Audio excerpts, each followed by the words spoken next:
আসসালামু আলাইকুম। কেমন আছেন আপুরা? আশা করি ভালো আছেন। তো আজকে আমি সকালবেলা এই মাটিগুলি গুলিয়ে কাদা বানিয়ে তারপর চুলা বানিয়ে ফেললাম। একদিনের ভিতরেই মাটি গুলিয়ে কাদা বানিয়ে চুলা বানিয়ে শুকিয়ে একদম চুলার সব কাজ শেষ করে ফেললাম। তো কিভাবে করলাম সেটা একটু আপনাদেরকে বলি।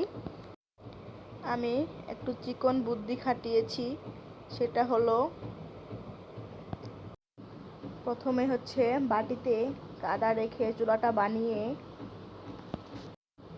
আমি আমাদের গ্যাসের চুলায় রেখে দিয়েছিলাম। যেহেতু বাটিতে চুলাটা বানিয়েছি, সেহেতু গ্যাসের চুলায় রাখাটা আমার জন্য সুবিধাই ছিল। আমি আগুনটা একটু কমিয়ে দিয়েছিলাম, কমিয়ে 1-1.5 ঘন্টা রেখে দিয়েছিলাম। রাখার পর মাটিগুলো শক্ত হয়ে গেছে। তারপর বটি দিয়ে চুলাটা সমান করে, চারিদিকে সমান করে, ভিতরে আবার কেটে মাটি একটু সমান করে, আবার হাত দিয়ে কাদা দিয়ে আবার একটু লেপে নিয়েছি। তারপর আবারও চুলায় দিয়েছিলাম। আর চুলার যে লাকড়ি দেওয়ার যে জায়গাটা, সেখানে কিন্তু আমি বোতল দিয়েছিলাম।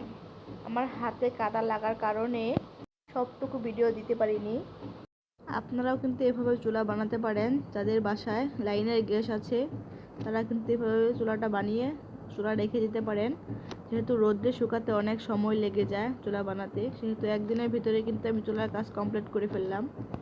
সিলিন্ডার গ্যাসেও করা যাবে, তবে ওইটা তো টাকা দিয়ে কেনা হয় বেশি, সেই জন্য আর কি না করাটাই ভালো।